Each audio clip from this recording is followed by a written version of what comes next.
میرے اعمال کی اصلاح کرم سے کر دے۔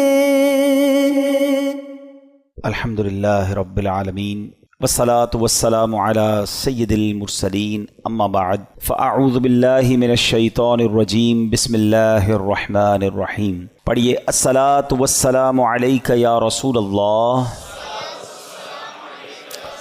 وعلی آلک واصحابک یا حبیب اللہ۔ الصلاة والسلام علیک یا نبی اللہ وعلی آلک واصحابک یا نور اللہ۔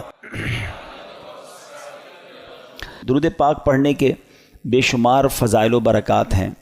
میرے آقا مدینے والے مصطفیٰ صلی اللہ تعالیٰ علیہ وسلم کا فرمان ہے، جب جمعرات کا دن آتا ہے، تو اللہ تعالیٰ فرشتوں کو بھیجتا ہے جن کے پاس چاندی کے کاغذ ہوتے ہیں، سونے کے قلم ہوتے ہیں۔ اسپیشل پریپریشن ہوتی ہے فرشتوں کی آن دا ڈے آف تھرسڈے۔ کیا کرتے ہیں؟ چاندی کے کاغذ اور گولڈ کے، سونے کے قلم ہوتے ہیں۔ وہ لکھتے ہیں، اس دن لکھتے ہیں کہ کون یوم جمعرات اور شب جمعہ مجھ پر کثرت سے درود پاک پڑھتا ہے۔ یعنی آج اسپیشل ارینجمنٹ ہے خاص درود پاک پڑھنے والوں کے لیے، تو ہمیں جمعرات، پھر جمعرات کی رات، جمعے کا دن کثرت سے درود پاک پڑھنا چاہیے۔ مل کر محبت کے ساتھ درود پاک پڑھ لیں۔ صلو علی الحبیب صلی اللہ تعالی علی محمد صلی اللہ علیہ وآلہ وسلم۔ عاشورہ کا دن یہ کتنا ہسٹوریکل ڈے ہے، کیسے کیسے عظیم واقعات عاشورے کے دن ہوئے، اور پھر وہ واقعہ ہوا جو آج بھی مسلمانوں کو تڑپا دیتا ہے۔ کربلا کے میدان میں بھوکا پیاسا اور ظلم کے ساتھ نواسہ رسول امام حسین اور ان کے پورے قافلے کو جس طرح بے دردی سے شہید کیا گیا، اور جو ظلم کیا گیا وہ آج بھی سنتے ہیں تو دل دہل اٹھتا ہے۔ تو آج ہم کچھ امام حسین رضی اللہ تعالیٰ عنہ کی فضائل پر، اور اس کے بعد ان یزیدیوں کا کیا بنا۔ کربلا کے بعد تو وہ ایک طرح سے ون کر گئے تھے نا، اگر ہم فگرز کی بات کریں تو وہ اسٹریٹجیکلی تو ون کر گئے تھے، مگر پھر ہوا کیا؟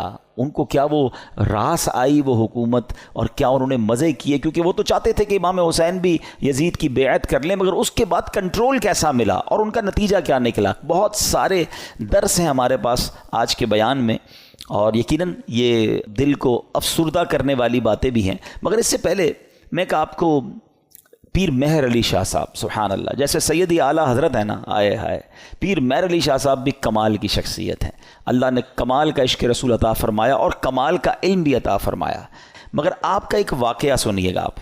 ایک بار ایک پادری آپ کے پاس آیا، عیسائیوں کا پادری تھا، اور وہ کہتا ہے کہ قرآن پاک میں آپ کا دعویٰ یہ ہے کہ تمام چیزوں کا ذکر ہے، ہر بات کی اس کے اندر جو ہے وہ ڈیٹیل موجود ہے، تو امام حسین تو آپ کے نبی کے نواسے ہیں، اور اسلام کی خاطر اتنی بڑی قربانی دی، کربلا کے میدان میں سب کچھ لٹا دیا، لیکن ان کا ذکر تو قرآن مجید میں موجود نہیں ہے۔ پیر مہر علی شاہ صاحب سے وہ کہتے ہیں، پیر مہر علی شاہ صاحب نے اس انگریز کا، اس پادری کا یہ اطمینان کے ساتھ اعتراض سنا، اور آپ نے کہا کہ کیا آپ نے قرآن پورا پڑھا ہے؟ وہ پادری کہتا ہے، ہاں میں نے پورا قرآن پڑھا ہے، اور قرآن میں اپنی جیب میں رکھ کے گھومتا ہوں، جو بکلیٹ تھی قرآن کی وہ ساتھ ہی رکھتا تھا۔ تو آپ نے فرمایا، اچھا ایسا کرو کہ قرآن پڑھو میرے سامنے، تم کہتے ہو ذکر نہیں ہے، میں تمہیں بتاتا ہوں کہاں ذکر ہے، قرآن پڑھو۔ کہاں سے پڑھوں گا؟ کہیں سے بھی پڑھو، قرآن جدھر سے بھی پڑھنا ہے پڑھو۔ وہ پادری حیران ہو گیا۔ اب قرآن اسٹارٹ کرنے سے پہلے اس نے پڑھی بسم اللہ الرحمن الرحیم۔ پیر مہر علی شاہ صاحب نے کہا بس رک جاؤ، بسم اللہ الرحمن الرحیم پڑھی ہے نا، تو اب غور سے سنو۔ اور آپ نے فرمایا کہ بسم اللہ شریف کے علم الاعداد کے لحاظ سے 786 اعداد ہیں، آپ بھی جانتے ہوں گے 786 یہ جو ہے نا اعداد بنتے ہیں، یہ ایک پورا علم ہے علم الاعداد کا۔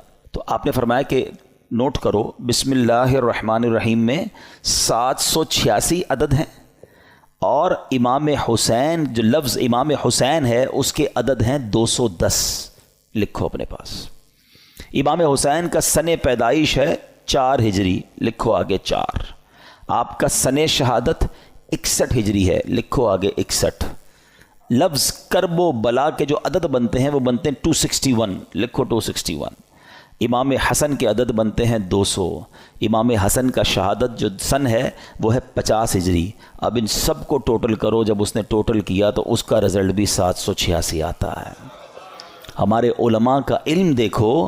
اب اس پادری کے سامنے آپ فرماتے ہیں ابھی تو ایک ہی آیت پڑھی ہے، اس میں امام حسین کا نام بھی موجود ہے، ان کی پیدائش کا سن کا ذکر بھی موجود ہے، امام حسین کی سال شہادت کا ذکر بھی موجود ہے، امام حسین کے بھائی جان امام حسن کا نام بھی موجود ہے. اس آیت سے پتہ چل گیا کہ یہ دونوں بھائی بھی ہیں. آگے چلو گے تو قرآن میں اور بھی اس طرح کے واقعات مل جائیں گے. اللہ اکبر. جب پادری نے بسم اللہ الرحمن الرحیم کی تفسیر کا یہ انداز پیر مہر علی شاہ صاحب سے سنا تو اس کا دل نور ایمان سے جگمگایا، وہ کلمہ پڑھ کر مسلمان ہو گیا.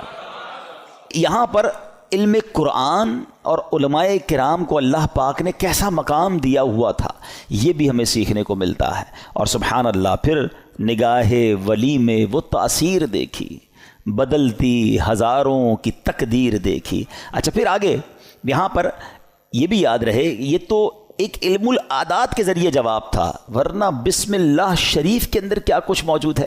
مولا علی شیر خدا کرم اللہ تعالی وجہ الکریم، آپ پتہ کیا ہیں؟ آپ باب صلی اللہ کہلاتے ہیں. ہم نے منقبت میں سنا نا، وہی جن کو باب صلی اللہ کہیں. باب صلی اللہ کا مطلب کیا ہے؟ آقا فرماتے ہیں، حدیث پاک کا مضمون ہے، میں علم کا شہر ہوں اور علی اس کا دروازہ ہے. یعنی باب ہے اس شہر کے. تو آپ فرماتے ہیں کہ اگر میں چاہوں تو بسم اللہ کی تفسیر سے 70 اونٹ بھر دوں. یعنی اس کا مطلب یہ ہوا کہ اتنے کاغذوں پر اتنی بکس بن جائیں گی تفسیر کی، صرف بسم اللہ شریف کی، کہ 70 اونٹوں پر اس کو رکھا جائے گا تب جا کر کمپلیٹ ہوگی. تو یہ ہے قرآن اور یہ ہے علم القرآن جو ہمارے اسلاف کو معلوم تھا. مگر آج ہم قرآن سے بہت دور ہیں، ہم قرآن پڑھتے نہیں ہیں. اچھا یہ تو ایک فی البدی جواب تھا پیر مہر علی شاہ صاحب کا کہ جناب علم العادات سے یہ ذکر کیا، مگر قرآن مجید فرقان حمید میں اہل بیت اطہار کا صراحت کے ساتھ اور سبحان اللہ گویا ان کی شان اور ان کی منقبت قرآن بیان کرتا ہے. کتنی خوبصورت ایک آیت ہے قرآن پاک کی، پارہ 22 ہے، سورہ احزاب، آیت نمبر ہے 33. اللہ قرآن میں ارشاد فرماتا ہے انما یرید اللہ لیذھب عنکم الرجس اہل البیت ویطہرکم تطہیرا. ترجمہ، اے نبی کے گھر والوں، اللہ تو یہی چاہتا ہے کہ تم سے ہر ناپاکی دور فرما دے اور تمہیں پاک کر کے خوب صاف ستھرا کر دے. طبرانی اور مسلم شریف میں حدیث پاک میں ہے کہ پیارے آقا علیہ الصلوۃ والسلام نے حضرت علی، حضرت فاطمہ اور حسنین کریمین رضی اللہ تعالیٰ عنہم کو چادر مبارک میں لے کر یہ آیت تلاوت فرمائی. اور ایک روایت میں ہے کہ آپ علیہ الصلوۃ والسلام نے دعا کی، مولا یہ میرے اہل بیت ہیں، انہیں خوب ستھرا فرما دے. سبحان اللہ. اسی آیت کے بارے میں مولانا حسن رضا خان صاحب لکھتے ہیں نا، ان کی پاکی کا خدائے پاک کرتا ہے بیان. ان کی پاکی کا خدائے پاک کرتا ہے بیان. آیا تطہیر سے ظاہر ہے شان اہل بیت. یعنی ان کی شان قرآن بیان کر رہا ہے. تو امام حسین کا ذکر بھی ہو گیا نا، امام حسن کا ذکر ہوا، بی بی فاطمہ کا ذکر ہوا. اللہ اکبر. اور آگے چلیے ایک اور جگہ سورہ شورى آیت نمبر 23 میں اللہ ارشاد فرماتا ہے قُلْ لَا أَسْأَلُكُمْ عَلَيْهِ أَجْرًا إِلَّا الْمَوَدَّةَ فِي الْقُرْبَى. اللہ قرآن میں فرماتا ہے تم فرماؤ میں اس پر تم سے کوئی معاوضہ طلب نہیں کرتا مگر قرابت کی محبت. نبی پاک نے کیا فرمایا؟ اور کوئی معاوضہ طلب نہیں کر رہا مگر میرے عزیزوں سے محبت کرنا. سلطان المفسرین حضرت عبداللہ ابن عباس رضی اللہ تعالیٰ عنہ فرماتے ہیں جب یہ آیت نازل ہوئی صحابہ کرام نے عرض کی یا رسول اللہ صلی اللہ تعالیٰ علیہ وسلم آپ کے اہل قرابت جن سے محبت کا اللہ پاک نے حکم دیا ہے یہ کون ہیں؟ فرمایا علی، فاطمہ سبحان اللہ اور ان کے دونوں بیٹے یعنی حسنین کریمین رضی اللہ تعالیٰ عنہم. ہم کیوں نہ پنجتن پاک سے پیار کریں، ان سے پیار کا، ان سے محبت کا حکم گویا ہمیں قرآن دے رہا ہے. اور سبحان اللہ ایک اور آیت میں کس انداز سے ان کا جو ہے وہ شان بیان ہوتی ہے. پارہ نمبر ہے 5 سورہ نساء آیت نمبر 54. اللہ پاک ارشاد فرماتا ہے ام یحسدون الناس علی ما آتاہم اللہ من فضلہ. ترجمہ بلکہ یہ لوگوں سے اس چیز پر حسد کرتے ہیں جو اللہ نے انہیں اپنے فضل سے عطا فرمائی ہے. حضرت امام باقر رضی اللہ تعالیٰ عنہ فرماتے ہیں اس آیت کریمہ میں بیان کیے گئے وہ لوگ جنہیں اللہ پاک نے اپنا فضل عطا کیا اور جن سے کافر و منافق حسد کرتے ہیں، خدا کی قسم یہ ہم اہل بیت ہیں. خود امام باقر نے گویا اس کی تفسیر کی کہ جن کے بارے میں یہ ذکر ہو رہا ہے یہ ہم اہل بیت ہیں. سبحان اللہ یہ مقام ہے اہل بیت کا. ایک جگہ نبی پاک علیہ الصلوۃ والسلام کیا خوب فرماتے ہیں، حدیث کا مضمون ہے کہ میری اہل بیت میری امت کے لیے کشتی نوح کی مانند ہے، جو اس میں سوار ہو جائے گا وہ پار لگ جائے گا. اچھا یہ کس کے لیے کہا؟ اہل بیت کے لیے. اب ذرا توجہ کیجئے گا اعلیٰ حضرت کا کس طرح حدیثوں پر یوں سمجھیے کہ عبور تھا اور کیا انداز تھا، اور آپ کو سمجھ آ جائے گی بات کہ اہل بیت کو کیا کہا؟ کشتی کہا. ایک جگہ نبی پاک کی حدیث ہے اصحابی کالنجوم فبأیہم اقتدیتم اہتدیتم. آقا فرماتے میرے صحابہ ستاروں کی مانند ہیں، ان میں سے جس کی بھی پیروی کرو گے تم کامیاب ہو جاؤ گے، ہدایت پا جاؤ گے. اب ذرا میرے ساتھ رہیے گا. صحابہ کو کیا کہا؟ ستارے، سٹارز. کیا کہا؟ ستارے. اور اہل بیت کو کیا کہا؟ کشتی. ہیں اچھا اب دونوں سے ہمیں تو محبت کرنی ہے، دونوں کا پیار دل میں ہونا یہ ایمان کے لیے ضروری ہے. انفارچونیٹلی آج ایسا دور آ گیا ہے کہ کچھ لوگ صرف صحابہ کی بات کرتے ہیں، اہل بیت کی بات نہیں کرتے. کچھ صرف اہل بیت کی بات کرتے ہیں، صحابہ کی بات نہیں کرتے. ہمیں اللہ نے کیسا پیارا عقیدہ دیا، کتنا خوبصورت ایمان دیا کہ صحابہ سے بھی ہمیں پیار ہے، اہل بیت سے بھی ہمیں پیار ہے.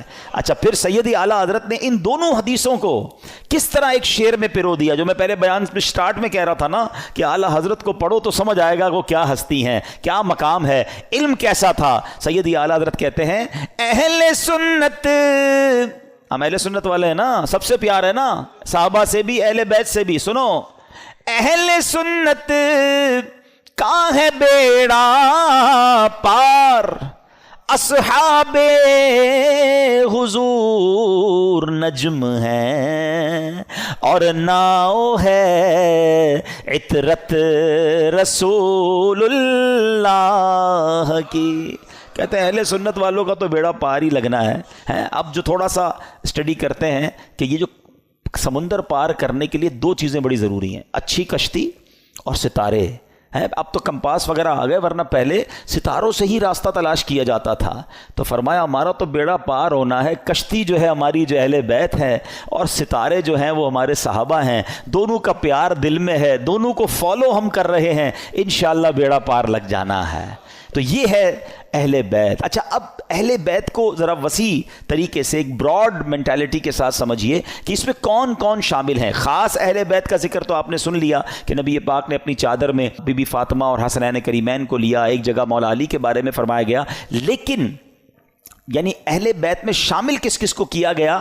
علماء فرماتے ہیں، اور بھی قرآن پاک کی چونکہ آیات ہیں، تو اہل کا معنی ہے والا اور بیت کا معنی ہے گھر. یعنی اہل بیت کا مطلب ہوا گھر والا.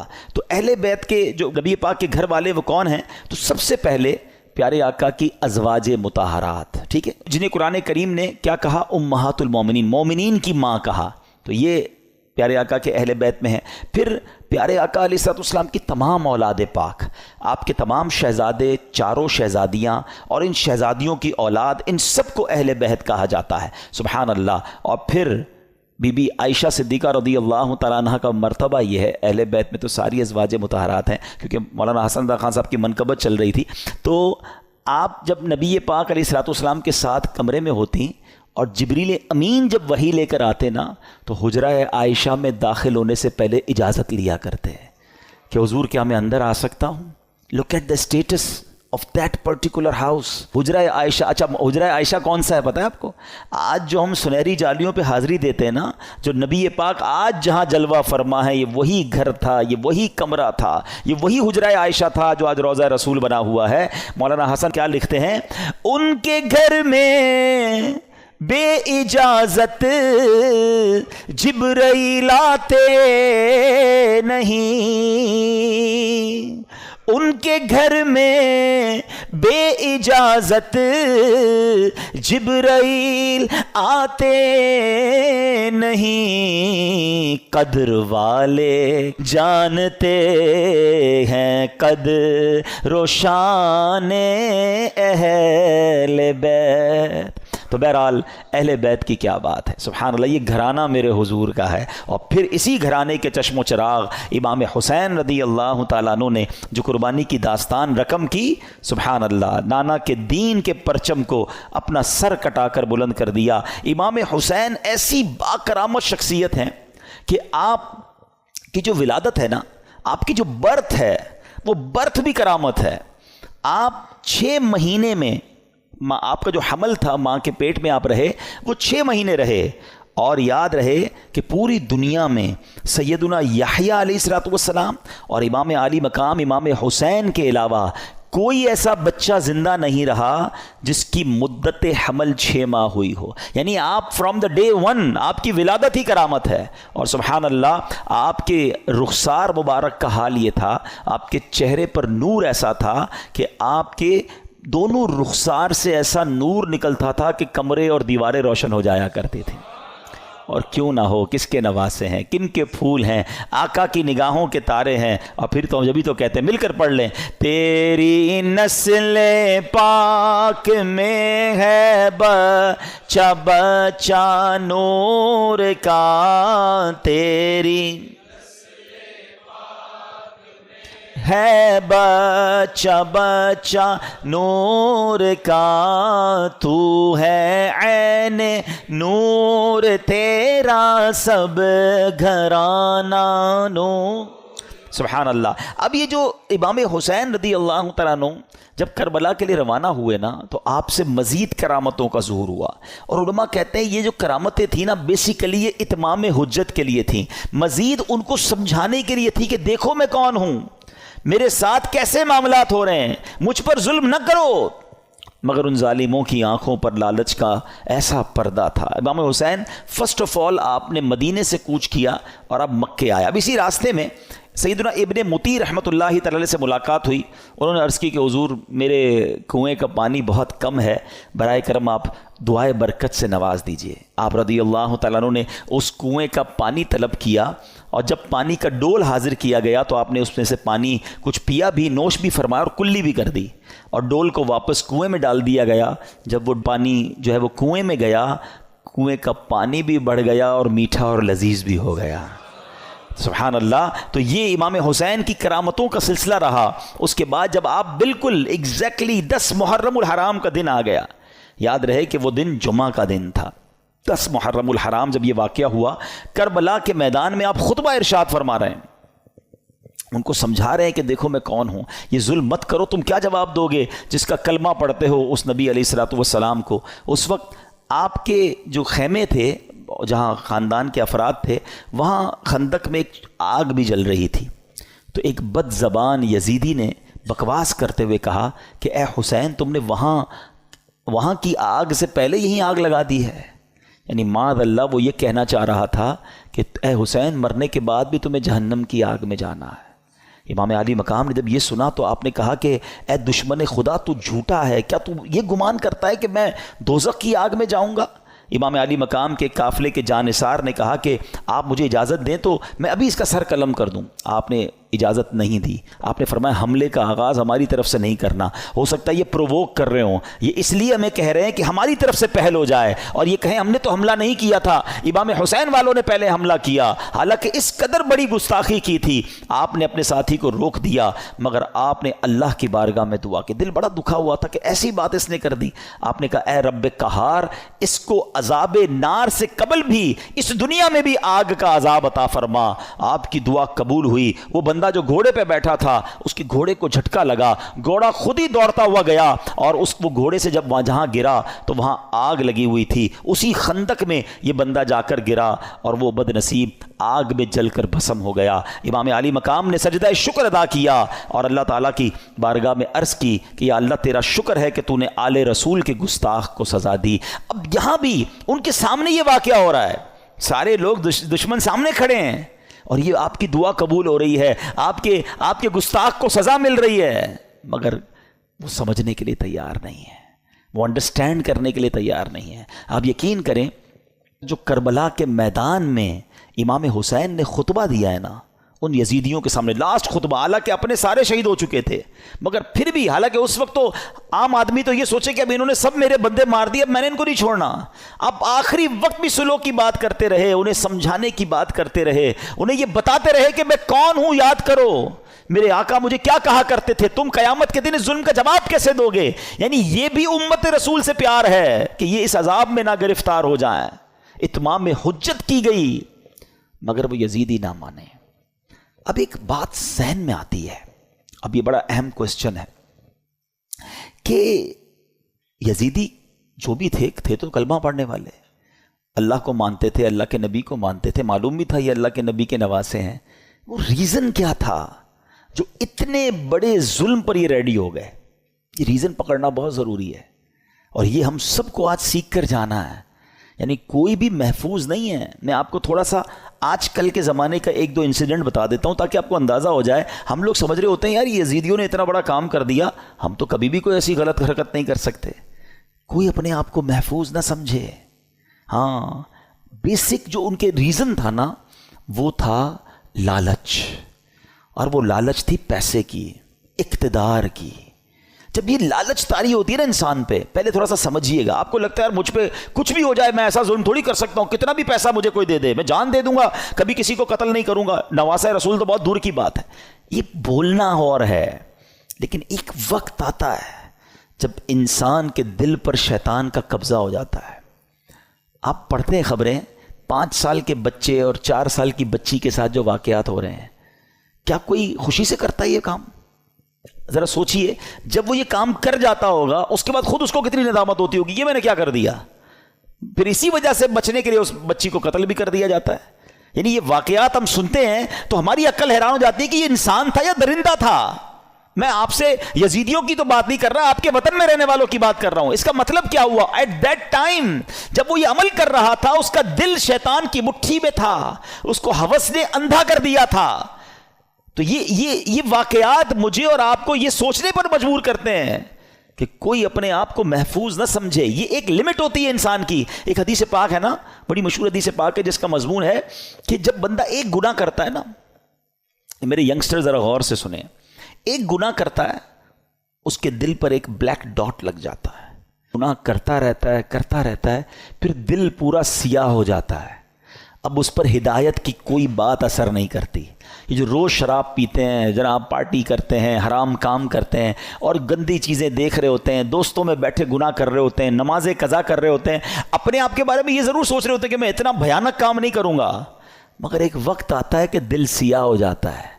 اب وہ دل ہے شیطان کے ہاتھ میں, وہ ایسے کام کروا سکتا ہے کہ آپ تصور بھی نہیں کر سکتے. یار بندہ ماں کو قتل کر دیتا ہے, ہم نے نہیں سنے واقعات, کیسے پاسبل ہے کوئی اپنی ماں کو مار دے؟ لیکن ایک لمٹ ہوتی ہے. اس کے بعد انسان جب اوور لمٹ ہوتا ہے تو شیطان جو چاہے اس سے کروا لیتا ہے. تو اللہ سے توبہ کرتے رہا کرو, اور اس کا بیسٹ طریقہ یہ ہے کہ گندے اور برے ماحول سے اپنے آپ کو بچائیں. جو ایسے لوگوں میں اٹھتے بیٹھتے ہیں نا جو ہر وقت حرام چیزوں کی باتیں کر رہے ہوتے ہیں, یار پیسہ ہونا چاہیے تبھی زندگی میں مزہ ہوگا, جدھر سے بھی آتا ہے آنے دو, بس پیسہ بڑھنا چاہیے, ابھی تو ہم نے وہ رکھنا ہے, ابھی تو ہم نے وہ لینا ہے. میں ایک جگہ بیٹھا تھا, یہ باتیں ہو رہی تھی, میں نے کہا یار کیا کریں گے اتنا پیسہ؟ تو ایک بندہ کہتا ہے میں نے تو خواب دیکھا ہوا ہے 6,000 کروڑ کی یاچ لوں گا. وہ کیا ہوتا ہے, کوئی پانی کے اندر کوئی جہاز ہوتا ہے؟ اب میں نے کہا یار دیکھو کراچی کے رہنے والے نے بھی ایسا خواب دیکھا ہے. اب اتنے بڑے جس نے خواب دیکھے ہیں تو پھر اس کو کہاں سے قناعت اور کہاں سے صبر آئے گا؟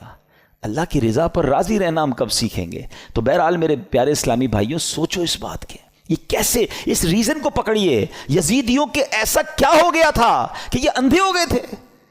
آج بھی بندہ اندھا ہوتا ہے. ہاں, ظلم کرنے والے نہیں دیکھے آپ نے؟ بندوں کو ڈرل کرتے ہیں, ہاتھ پیر کاٹتے ہیں, قتل کر دیتے ہیں, پیسے چاہیے قتل کرنے کے لیے, تو وہ کیسے تیار ہو جاتے ہیں؟ ان کا دل سیاہ ہو گیا. اب ان سے کچھ بھی کروا لو. یہ شراب ہے نا, اس کو ام الخبائث کہا گیا, برائیوں کی ماں. یہ وہ چیز ہے کہ اس کا جو عادی ہو جائے, اب شراب کے علاوہ بھی عجیب عجیب نشے آ گئے, نشے میں گرفتار جو ہوا نا, اب اس کو ماں بہن کی بھی تمیز نہیں ہے, اس کو کسی کی بھی تمیز نہیں ہے, وہ کر جائے گا جو کوئی سوچ ہی نہیں سکتا. اور اس کے بعد وہ خود بھی شرمندہ ہوگا کہ یہ میں نے کیا کیا، نشے میں تھا. تو یہ وہی بات ہے کہ بندہ جب برائی کی طرف جاتا ہے تو ایک کے بعد دوسری، دوسری کے بعد تیسری، تیسری کے بعد چوتھی. یہ غور کیجیے، یہ بات ہمیں یہ سمجھنی ہوگی کہ ہمیں اپنے آپ کو گناہوں سے بچانا ہے، ورنہ یزیدی راستے پر چلنے میں دیر نہیں لگتی جس کو پیسے کی لالچ نے گھیرا ہوا ہے. اچھا ایک اور عجیب بات بتاؤں میں آپ کو، ہم دل کو عربی میں کیا کہتے ہیں؟ قلب. کیا کہتے ہیں؟ امراض قلب لکھا ہوتا ہے نا، قلب موٹے کاف سے. اس کا مطلب کیا ہے؟ میننگ آف قلب منقلب ہونے والا، بدلنے والا. یہ جو دل ہے نا یہ بدلتا رہتا ہے. اب میں آپ کو کچھ ایگزامپلز دیتا ہوں، آپ کو سمجھ آئے گی میری بات. کبھی کبھی ہمارے دل پر ایسا خوف طاری ہو جاتا ہے اللہ کا، آنسو بہتے ہیں، بندہ کہتا ہے یار بس اب کوئی گناہ نہیں کروں گا. یہی دل ہے، یہی ہم ہیں. کبھی کبھی اسی دل پر گناہ کرنے کا اتنا جنون سوار ہو جاتا ہے کہ بندہ کہ کچھ بھی ہو جائے میں نے یہ گناہ کرنا ہے. ارے تھوڑے دنوں پہلے تو رو رہا تھا. کبھی کبھی اس دل پر ایسی کیفیت طاری ہوتی ہے سخاوت کی کہ بندہ کہتا ہے بس یار سارا ہی مال اللہ کی راہ میں دے دو، جتنا دینا ہے دے دو. کبھی کبھی اسی دل پر ایسی بخل طاری ہوتا ہے، بندہ کہتا ہے 1 روپیہ خرچ نہیں کروں گا. ارے کبھی کبھی یہ دل اتنا رحم دل ہو جاتا ہے کہ بندہ بچے کے ساتھ بھی بیٹھ کے نرمی سے بات کر رہا ہوتا ہے، پیار کر رہا ہوتا ہے. اور کبھی کبھی یہ دل اتنا سخت ہو جاتا ہے کہ بندہ کسی پر رحم کرنے کے لیے تیار نہیں ہوتا. یہ ساری کیفیتوں میں ہم گزرتے ہیں. ہاں ہم سب گزر رہے ہوتے ہیں. کبھی عشق رسول کی کیفیت ہوتی ہے، کبھی یاد مدینہ کی کیفیت ہوتی ہے، اور کبھی برے برے خیالات آ رہے ہوتے ہیں. یہ کیا ہے؟ یہ اس کے بارے میں علماء نے لکھا کہ یہ دل جو ہے نا ایسا ہے کہ ریگستان میں ایک پتا پڑا ہوا ہے، ہوا جدھر آئے ادھر پتا اڑ جاتا ہے، دل اسی طرح بدلتا رہتا ہے. اور اب اس کنسیکوینس کو ذہن میں رکھ کے اب میرے آقا کی دعا سنو. اللہ کے حبیب دعا کرتے ہیں، یا مقلب القلوب ثبت قلبی علی دینک. اس دعا کا مطلب پتہ ہے؟ دعا کرنے والا کون ہے؟ کونین کے والی اللہ کے حبیب علیہ الصلوۃ والسلام، جن کے صدقے مجھے اور آپ کو ایمان ملا. وہ دعا کر رہے ہیں، اے دلوں کو پھیرنے والے، میرے دل کو اپنے دین پر ثابت قدمی عطا فرما. کیونکہ یہی دل بدلتا ہے تو بندہ کافر ہو جاتا ہے، مرتد ہو جاتا ہے، کسی غلط عقیدے میں چلا جاتا ہے، کسی اور کے خیالات سمجھ آنے لگ جاتے ہیں، کیونکہ دل بدلتا رہتا ہے. تو دل کو اس طرح بے پرواہ نہ چھوڑ دو، اس کی بھی حفاظت کرنی ہے، اور اس کو بھی اسٹیڈ فاسٹ صحیح راستے پر رکھنا میری اور آپ کی ذمہ داری. یہ دعائیں کریں، اپنے دل کے لیے دعائیں کریں، اور پھر ایسے ماحول میں رہیں. تو جو لوگ کہتے ہیں نا یار میں سب کی سنتا ہوں، کیا کریں، انٹرنیٹ آ گیا ہے، ہر بندے کی سننی ہے. دیکھوں تو صحیح مسلمانوں پر اعتراض کیا کرتے ہیں کافر، ذرا یہ سنوں، عیسائی کیا کہتے ہیں، ہندو کیا کہتے ہیں، کرسچن. اب یہ سب چیزیں سننی ہے، انٹرنیٹ کا زمانہ ہے. پتہ نہیں کس کی کون سی دلیل دل میں بیٹھ جائے اور بندہ سوچتا رہے یار اللہ تعالیٰ ہے بھی کہ نہیں، کیونکہ وسوسہ شیطان نے ڈال دیا. اور اب وہ وسوسوں کا شکار ہے. اب وہ نبی پاک کے بارے میں وسوسے میں ہے، وہ آخرت کے بارے میں وسوسے میں. کہاں کس نے تھا وہ باتیں سننے کے لیے؟ تم نے خود اپنے دل کو ادھر لگایا. کچھ لوگ بد عقیدہ کو سنتے ہیں، یار دیکھو تو صحیح ہمارے عقیدے کے بارے میں کیا اعتراض کر رہے ہیں. تم کوئی عالم ہو، مفتی ہو، کتنی اسٹڈی ہے تمہارے پاس، کیوں سنتے ہو وہ باتیں؟ خدا را بات سمجھو میری. یہ دل اگر پلٹ گیا نا تو ہم نے بڑے بڑوں کو پلٹتے دیکھا ہے.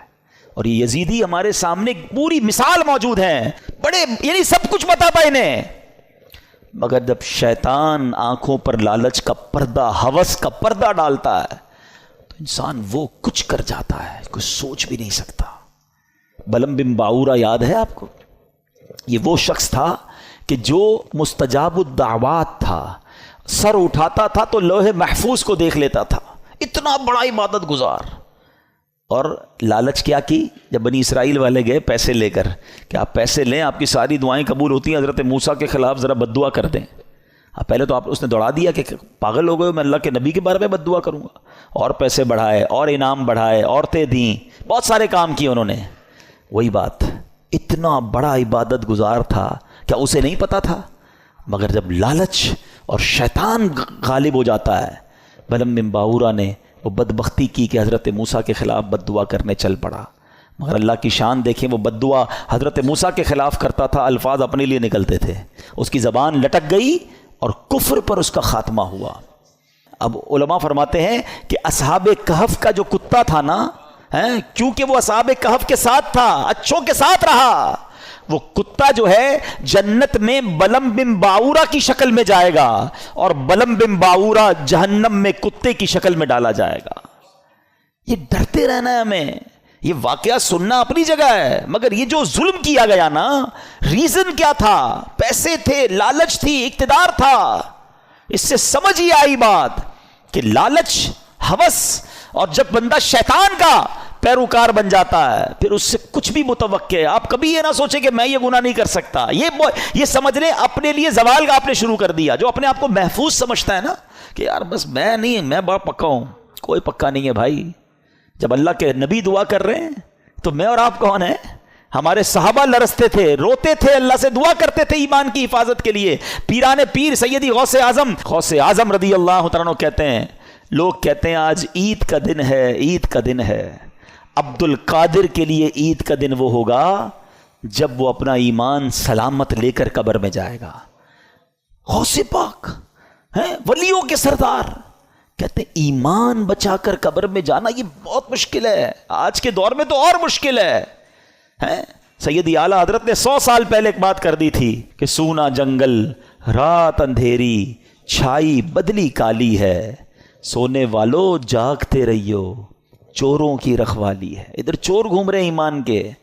کہتے ہیں آنکھ سے کاجل صاف چرا لیں یا وہ چور بلا کے ہیں، تیری گٹھڑی تاکی ہے اور تو نے نیند نکالی ہے. تم سو رہے ہو، مزے کر رہے ہو، فکر ہی نہیں ایمان کی.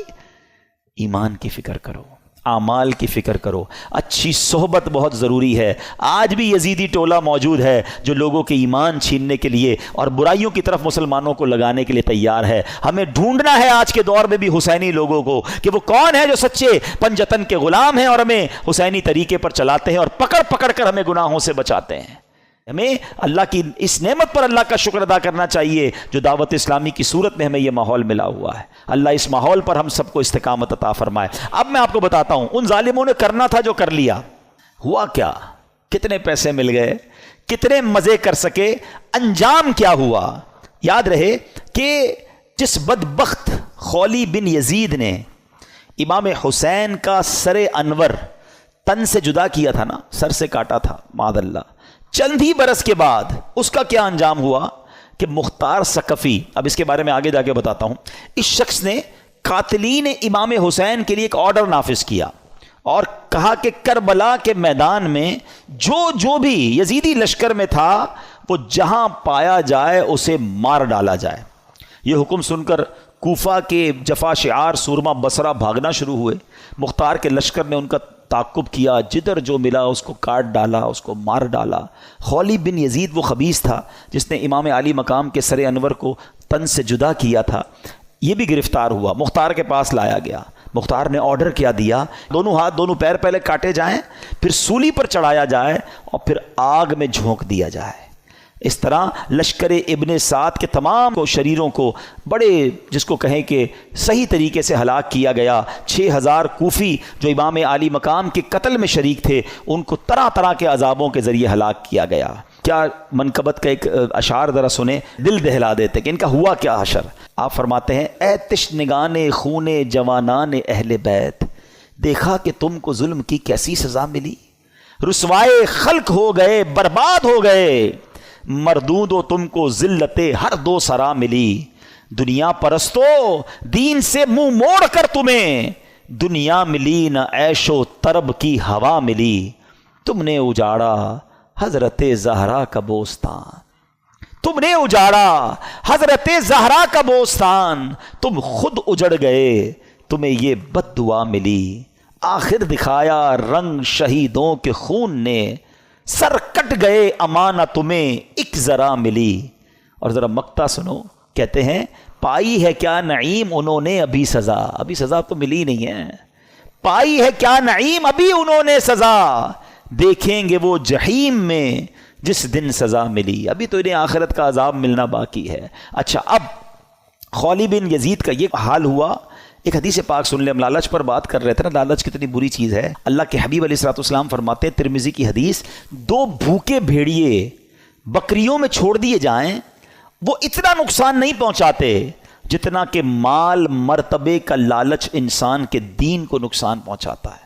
بھیڑیے جا کر بکریوں کو تو چیڑ پھاڑ کر دیں گے نا، فرمایا اس سے زیادہ دین کو نقصان انسان کو جب لالچ مال کی یا مرتبے کی ہوتی ہے نا، وہ اس کے دین کا بیڑا غرق کر دیتی ہے. یہ سوچنے کی بات ہے. اچھا اب یزید کا کیا ہوا؟ اچھا یزید نے اتنا بڑا ظلم کیا، اتنا بڑا اسٹیج سجایا، کسی طرح اقتدار مل جائے. اقتدار ملا کتنا؟ یزید جو ہے اقتدار میں 3 برس 6 ماہ رہ سکا، بس 3.5 سال اسے اقتدار ملا، اور پھر 39 سال کی عمر میں مر گیا. 39 ایئرس کی ایج میں. کیا عمر ہوتی ہے یہ؟ لیکن بڑی بری عادتیں تھیں، شراب کا عادی تھا، بدکاری کا عادی تھا. ایک رومی لڑکی سے اس کو عشق ہو گیا. اس لڑکی نے اس کو جنگل میں بلایا، بیابان میں بلایا، اور جب خوب شراب کے نشے میں دھت ہو گیا تو اس کو خنجر کے وار کر کے یہ کہہ کر ہلاک کیا کہ تو بدبخت اپنے نبی کے نواسے سے وفاداری نہ کر سکا، مجھ سے کیا وفاداری کرے گا. اس کو مار کر وہ لڑکی چلی گئی. کئی دنوں تک کسی کو پتہ ہی نہ چلا. چیل کوے اس کی لاش کو نوچتے رہے. اس کے ساتھی ڈھونڈنے نکلے کہ یزید گیا کدھر. بیابان میں اس کی سڑی ہوئی لاش ملی، کھڈا کھود کر اس کو دفنا دیا گیا. یہ انجام ہوا ان ظالموں کا. ایک یزید کے بعد سب سے بڑا جو یوں سمجھیے کہ کوفہ کا جو گورنر تھا نا، وہ بڑا مجرم تھا. اس کا نام تھا ابن زیاد. ابن زیاد کی بھی آپ دیکھیں اللہ پاک کی، کہتے ہیں نا اللہ اپنی قدرت کے نظارے کیسے دکھاتا ہے. 10 محرم ہی کا دن تھا، 6 برس بعد 10 محرم کے دن ابن زیاد انتہائی ذلت کے ساتھ مارا گیا. اس کا سر کٹوا کر کوفہ میں مختار ثقفی کو بھجوایا گیا. یہ وہی محل تھا جہاں امام حسین کے سر انور کو لایا گیا تھا.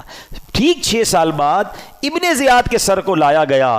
اب اس کا جب سر رکھا گیا تو ایک بڑا سا سانپ آیا اور اس کے سر کے اندر داخل ہو گیا. پورے محل کے لوگ ڈر گئے، کبھی آنکھوں میں جاتا، کبھی ناک میں جاتا. تو میرے پیارے اسلامی بھائیوں، یہ واقعات ان یزیدیوں کا انجام ہمیں بتاتا ہے کہ ظلم جو ہے نا وہ زیادہ دیر نہیں چلتا ہے. اگر دنیا میں آج بھی کوئی ظلم کر رہا ہے، کسی کا مال دبایا ہوا ہے، کسی کا حق دبایا ہوا ہے، کسی کی زمین پہ قبضہ کیا ہوا ہے، کسی کو ویسے ہی ڈرا رہا ہے، وہ یہ نہ سمجھے کہ یہ پائیدار ہے. ظالم کا انجام جو ہے نا وہ بڑا ہی عبرتناک ہوتا ہے. پھر دنیا تماشا دیکھتی ہے، اور مظلوم جو ہے اللہ اسے ترقی دیتا ہے، اللہ اسے عروج دیتا ہے. قرآن مجید فرقان حمید میں اللہ کریم نے ظالموں کے بارے میں کیا فرمایا؟ اللہ فرماتا ہے کذالک اخذ ربک اذا اخذ القری وہی ظالمہ ان اخذہ علیم شدید. اللہ فرماتا اور ایسی پکڑ ہے تیرے رب کی جب بستیوں کو پکڑتا ہے ان کے ظلم پر، بے شک اس کی پکڑ دردناک کر رہی ہے. اللہ جب پکڑتا ہے نا تو پھر اس کی لاٹھی بے آواز ہے. پھر پتہ چلتا ہے ظالموں کو کیسے تتر بتر ہو جاتے ہیں. بڑے بڑے ظلم کرنے والے آئے، ان کا نام لینے والا کوئی نہیں ہے.